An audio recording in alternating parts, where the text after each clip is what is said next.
Bismillahirrahmanirrahim. Assalamualaikum warahmatullahi wabarakatuh. Alhamdulillahi rabbil alamin. Wassalatu wassalamu ala rasulillahi sallallahu alaihi wasallam. Bihadihil fursah al-mubarakah. Sa'atakallam an ilmi dalalah. Sa'ubayyin ilmi dalalah. Walakin qabla an nastamirra هذا الكلام عن علم الدلالة أريد أولا في البداية أن أعرف نفسي. أنا اسمي محمد رزقي رزا. أنا طالب في الجامعة شريف هداية الله جاكرتا. أنا أدرس في كلية التربية في قسم تعليم اللغة العربية، وأنا الآن في المستوى السابع.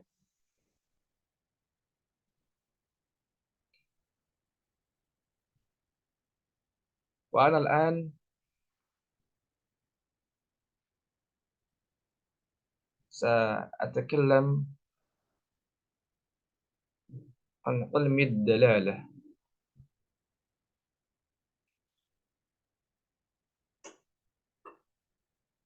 Hasanan. Pada kesempatan kali ini, saya akan mempresentasikan ilmu dalalah, mengenai ilmu dalalah untuk memenuhi tugas UTS ilmu dalalah pada semester 7 ini. Baiklah,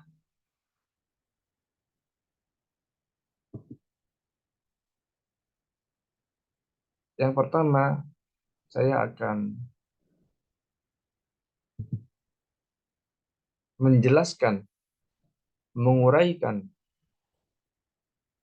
mafhumud dalalah wal ma'na, pemahaman atau pengertian atau deni- atau definisi dari ad-dalalah dan makna. Apa sebenarnya yang dimaksud dengan dalalah? Dan apa pula yang dimaksud dengan makna? Yang pertama, mengenai pengertian dari ad-dalalah. Di dalam slide ini tertulis ad-dalalatu wal ma'na huma mafahim asasiyah fi dirasatil lughatil arabiyyah wa ilmi dalalah. Dalalah dan makna, keduanya adalah pemahaman yang asas pada pembelajaran bahasa Arab dan ilmu dalalah. Da'awna nalqi nadhara ala hataini al-mafhumin al-mafhumaini. Berikutnya kita akan lebih mendalam untuk menjelaskan pengertian dari ad-dalalah dan al-ma'na. Yang pertama, ad-dalalah al-lafdhiyyah. Ad-dalalah tashiru ila sillatil lafziyyah bainal kalimah. Al-lafzu wal mafhumu alladhi tumathiluhu al-ma'na. Ad-dalalah, kalau kita artikan secara bahasa, ad-dalalah artinya petanda. Kemudian pada slide ini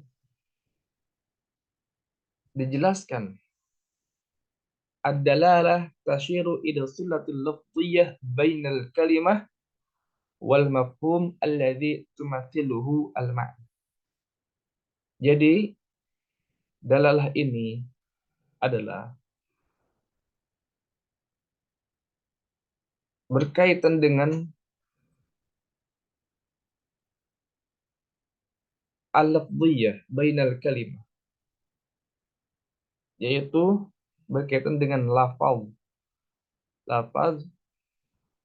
antara kata. Dan pada suatu kalimat, suatu kata mengandung makna. Kemudian fi siyaqil lughah yakunu ladaina al-lafzu alladhi huwa al-kalimah nafsuha wallati yatamathalu fiha ar-ramzu al-lughawi. Walakin hadha lafzu yahmilu ma'na muayyanan. Kalimat atau dalam bahasa Indonesia kata, dia mengandung fiha ramzu al-lughawi, mengandung rumus. Walakin hadha lafzu yahmilu ma'na muayyanan. Akan tetapi makna ini mengandung akan tetapi kata ini mengandung sebuah makna tertentu. Nah, kemudian setelah kita mendefinisikan apa itu ad-dalalah, maka berikutnya kita akan memahami, mendefinisikan, mengartikan al-makna. Al-makna yu'abbaru an mafhumi awil fikrah awil waqi' alladhi yatamathalu fihi al-lafz. Makna tidak boleh diartikan sebagai arti atau terjemahan sebuah kata, karena makna cangkupannya sangat luas. Bukan hanya sekedar arti dan terjemahan suatu kata. Dan makna yumkinu an yakunal makna tabi dalali wa zahir atau qad yahmilu dalalat idhafiyah wa muta'addidah ta'tamidu 'ala siyaq wal isti'mal. Kemudian berikutnya adalah mengenai an-nadhariyah al-aqliyah li ta'rifil ma'na, yaitu teori mental untuk mendefinisikan makna merujuk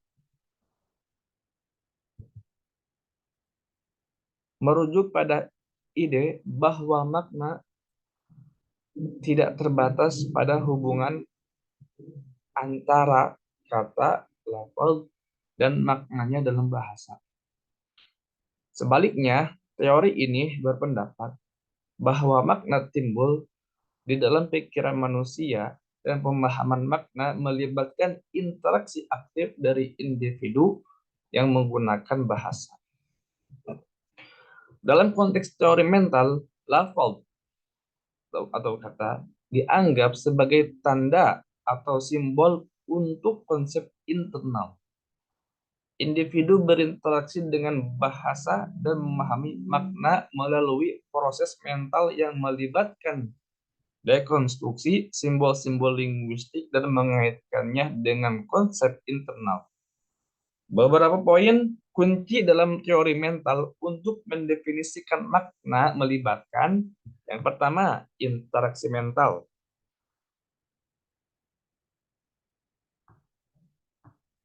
Interaksi mental yaitu bahwasanya makna tidak ada dalam lafaz itu sendiri, melainkan muncul saat individu berinteraksi dengan bahasa. Proses ini melibatkan penggunaan akal dan pemikiran untuk mengaitkan lafaz dengan konsep internal. Kemudian yang kedua, pembentukan konsep. Apa itu? Itu bahwasanya konsep muncul sebagai hasil dari pengumpulan ide dan pengalaman pribadi. Ketika seseorang mendengar kata, mereka membentuk pemahaman pribadi mereka berdasarkan latar belakang linguistik, budaya, dan pengalaman pribadi mereka. Yang ketiga, pertukaran makna.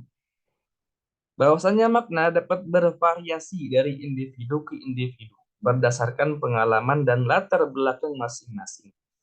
Namun, makna secara umum ditetapkan melalui pemahaman bersama dalam komunitas bahasa atau budaya.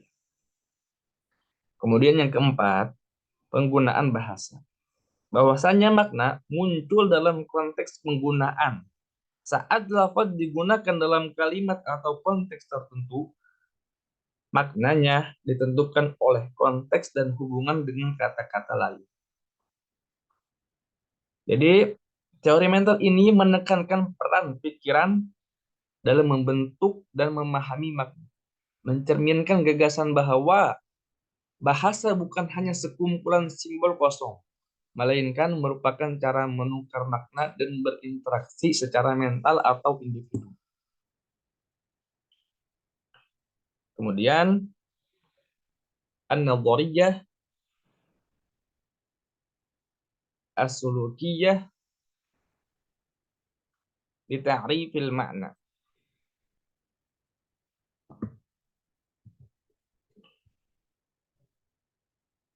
Yaitu teori perilaku pada pengertian atau dalam pembahasan makna. Teori perilaku untuk mendefinisikan makna berfokus pada pemahaman makna melalui tindakan dan respon bahasa. Pendekatan ini menyajikan pandangan tentang bagaimana makna terbentuk dan dipahami melalui perilaku bahasa. Beberapa poin kunci dari teori perilaku untuk mendefinisikan makna melibatkan yang pertama, interaksi bahasa, yaitu fokus pada interaksi bahasa yang sebenarnya antara individu. Mempelajari bagaimana orang berinteraksi untuk menentukan makna dan mengungkapkannya dalam konteks percakapan. Yang kedua, perilaku bahasa. Perilaku bahasa, bahwa teori ini menganggap bahwa perilaku bahasa merupakan bagian fundamental dari pemahaman makna. Contohnya, bagaimana seseorang berinteraksi dengan kata atau frase mencerminkan pemahaman linguistiknya. Yang ketiga, respon bahasa. Respon bahasa, penelitian memeriksa respons bahasa dan interaksi bahasa untuk menentukan cara individu merespon kata-kata tertentu atau membangun kalimat. Yang keempat, bentukan makna dan perilaku. Dari perilaku, diasumsikan bahwa makna terbentuk melalui pengalaman individu dan interaksi mereka dengan bahasa. Setiap tindakan bahasa berkontribusi pada pembentukan makna. Kemudian yang kelima, yang terakhir, integrasi konteks dan perilaku. Yaitu pentingnya konteks di mana perilaku bahasa terjadi. Konteks memainkan peran penting dalam membimbing makna dan pemahaman. Jadi teori perilaku untuk mendefinisikan makna merupakan pendekatan efektif dalam memahami bahasa melalui analisis perilaku individu dan respon bahasa mereka. Pendekatan ini sangat terkait dengan studi perilaku linguistik dan interaksi bahasa dalam berbagai konteks. Kemudian yang terakhir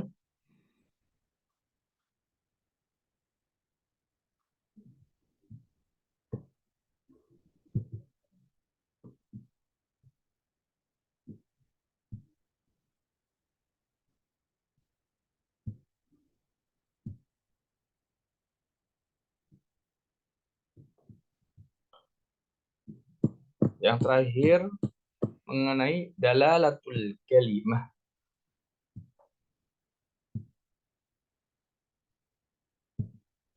Apa yang dimaksud dengan dalalatul kalimah? Itu makna kata mengacu pada arti yang dimaksudkan atau tanda yang dihasilkan oleh kata. Dalam konteks bahasa dan ilmu semantik, dianalisis bagaimana kata-kata mempresentasikan makna atau konsep dalam bahasa. Ada dua jenis utama dari makna kata, yaitu denotasi dan konotasi. Denotasi yaitu representasi kata untuk makna atau objek dalam dunia nyata secara spesifik. Sebagai contoh, ketika kita mengatakan buku, denotasi kata tersebut mengacu pada objek yang disebut buku dalam kenyataan. Yang kedua, konotasi mengacu pada makna tambahan atau nuansa emosional yang mungkin terkait dengan kata berdasarkan pada budaya, latar belakang sosial, atau sejarah. Sebagai contoh, kata rumah mungkin memiliki konotasi tambahan yang terkait dengan rasa aman dan kenyamanan. Makna dipengaruhi oleh konteks dan penggunaan, dan merupakan bagian integral dari bagaimana orang memahami dan berinteraksi dengan bahasa. Pemahaman makna memiliki peran penting dalam bidang seperti linguistik dan semantik, di mana studi dilakukan terkait bagaimana makna dan tanda diciptakan melalui kata-kata dan frasa.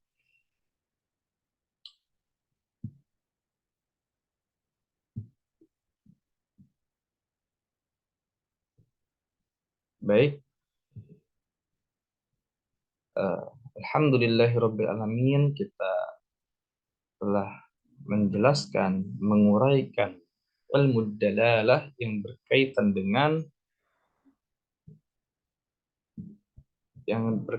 dengan mafhumud dalalah wal makna, an-nazariyatul aqliyah li ta'rifil makna, an-nazariyatus sulukiyah li ta'rifil makna, dan dalalatul kalimah. Baik, cukup sekian dari saya. Apabila ada kesalahan, mohon maaf. Assalamualaikum warahmatullahi wabarakatuh.